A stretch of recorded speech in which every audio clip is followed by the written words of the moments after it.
YouTube. Yep, eventually I was always going to get one of these. They're normally really expensive though. This is a Hohner Professional, licensed by Steinberger, b2a. Your EMG Select pickups, Steinberger bridge, 2 volumes tone, active circuit, and it's headless, which is really strange. Yeah, so actually my YouTube fame got me this one. I was buying a Strat, which I converted into a Buckycaster just last week, and then the guy who bought it off just lived down the road, and he knew who it was. I was like, yeah. So here's the Strat, and I was like, that's fine, I might have something you're interested in, and he produced this.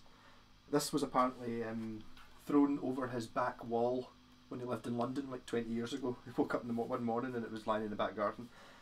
Yeah, so I had to buy new saddles for it, and I basically had to do quite a bit to do it up. I did a couple of changes. What I did was I bought a, is it even lying about somewhere, an Overlord of Music bridge, which is a sort of Steinberger copy. It says Overlord of Music on it, pretty cool. Just from China, because I wanted the saddles. You can actually buy Steinberger saddles, but they're, was it £25 each? So it's like suddenly that'd be £100. So I just bought that and put the saddles on it, and they fitted perfectly. Also, that bridge came with a very useful thing, which is this top piece. Now, originally these things just have a thing to take, that you take double ball end strings, but they're like £40 a set or something stupid. So this one has like a Floyd Rose type cap on it, so you put the string through the hole, then you screw them on here, and then you cut, if I rotate that round, you cut the ends of the strings are there, so these are just normal strings, which saved a lot of money. It just seemed an awful lot more practical. I did have to do quite a lot of work to make it fit though. I had to cut it and groove it and carve it and stuff. But now we're all working. I replaced the switch, got the actors working. I still need to build a battery cover for it. You can see it's a little bit bashed from being lying in someone's garden. Yeah, it's got an XLR output on it, which I've not actually tried, but to be honest, I couldn't believe the battery actually worked. I put a battery in it and it worked. I really was expecting to have to rip the gubbins out. It's all kind of sitting in this, see that is the battery. There's a bit here that looks a bit like a battery, like a rusty battery, but that's actually the preamp. And I couldn't believe it worked once I replaced this switch. It lights up and turns on. Yeah, so this is full scale. This is a full 34-inch scale bass, but it's really small. Well, it's as small as you can make a 34-inch scale bass. You know, it's like, so it's 34 inches to there, so it's maybe 36 inches long, something like that.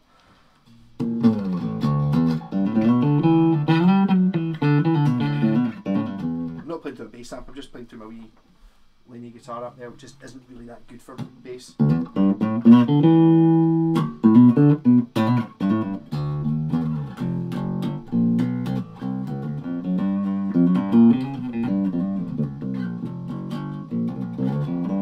In passive mode as well. I think I'm going by the serial number on this. It starts at 87, so I think it may be 1987. I don't know if preamps were really that boosty back then, because it does make it louder, but not hugely. Okay, it's quite loud.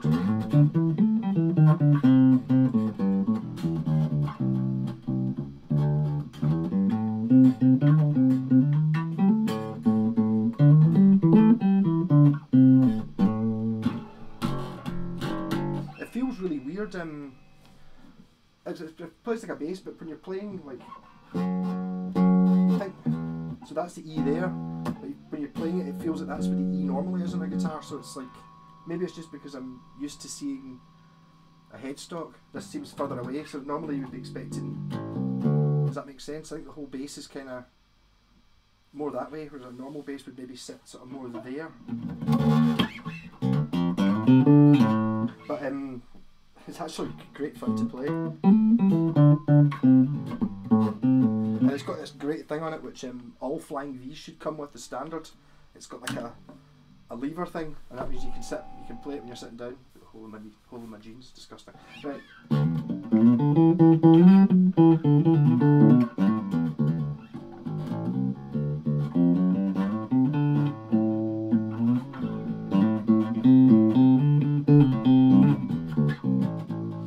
what makes it really good for when you're sitting down playing. Obviously my seat's there, I can maybe show you. If you're sitting there, it doesn't get in the, there's no body to get in the way.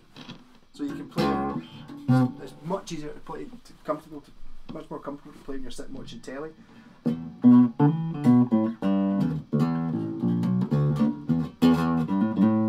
Two pickups.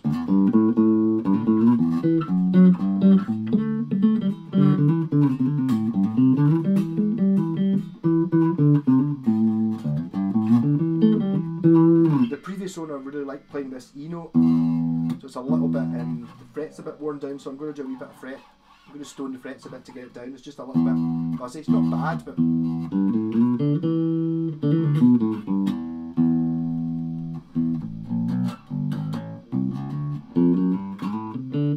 remember being absolutely appalled by these things, hideous looking things.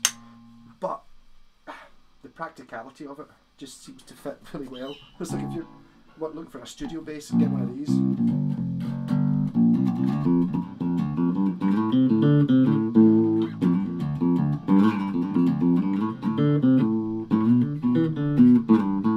mean, and to play it, it really doesn't feel any different from a normal bass. It's just a little bit like, you get a similar thing with a Thunderbird bass where the neck seems to be longer. You know, the third fret is kind of there, but you always expect it to be sort of there. I've not really been playing this very long. Just got it set up this afternoon, so I've still got some tweaking to do. One thing I'm not super impressed with is the volume of it. It's not as loud as, you can't see any of the basses. There's a bass on the wall there. It's not as loud as this. Mind you, this does have 2 P bass pickups in it, but so the volume I'm not sure, but maybe just higher output pickups might do it. Also, there's a thing about, I mean, these are guitar pickups, aren't they? As opposed to being bass pickups. I think there was a bass pickup version as well. Do that.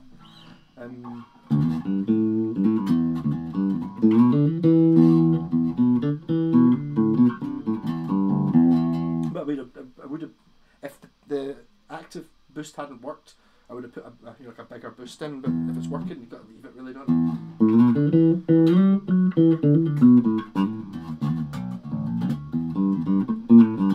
But like all these guitars that I pick up that haven't been played in 20 years, it takes them a few days and everyone just gets ready and bends up and tightens up and gets used to being a guitar again. It just seems to be getting better every minute I play it.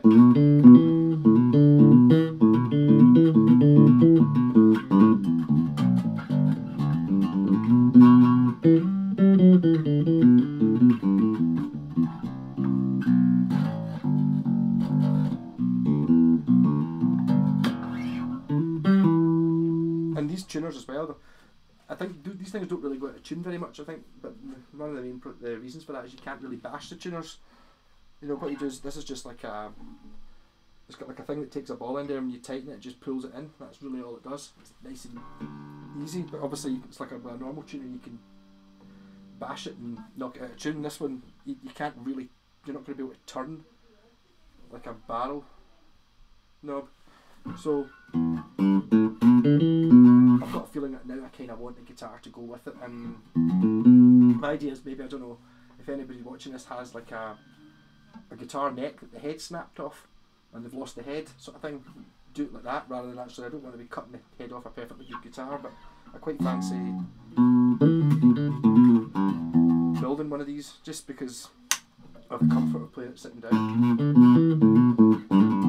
Although I don't know how I'm going to build that lever. I've got a funny feeling that lever, I bet you can buy it from Steinberger, but seeing as the saddles were £25 each, I bet it's 50 quid or something. It's nice and solid.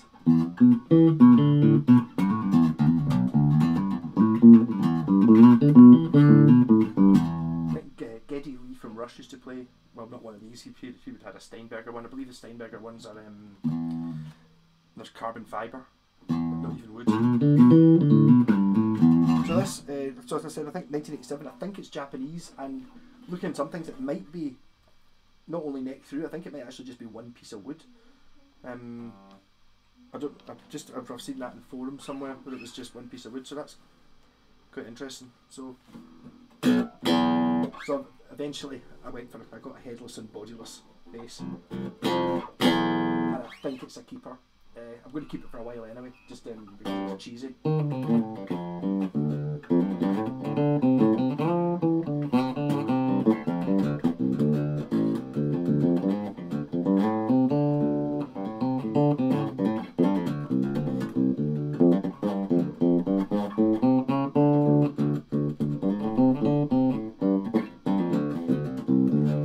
So thanks to my pal down the road in Waterside for keeping this for me, for finding it in his garden and keeping it for me for 20 years.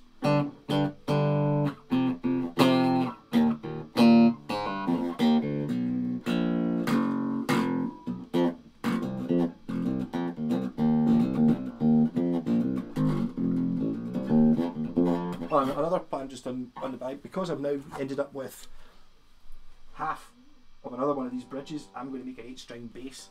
And what I'm going to do is I'm going to put this behind the normal bass, so this is like a normal bass with the tuners at the top, and I'm going to run the other strings backwards into this, which will be behind on the body here somewhere.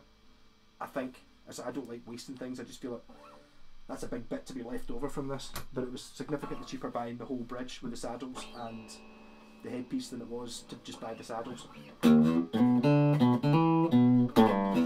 I decided, even though that one does say Overlord of Music on it, this one says Steinberger, so it's got to be, it's the original one, so it's probably better. To be honest, I think even though this is 20 years old and been sitting in a garden, these things turn much smoother than they do on the cheapy one.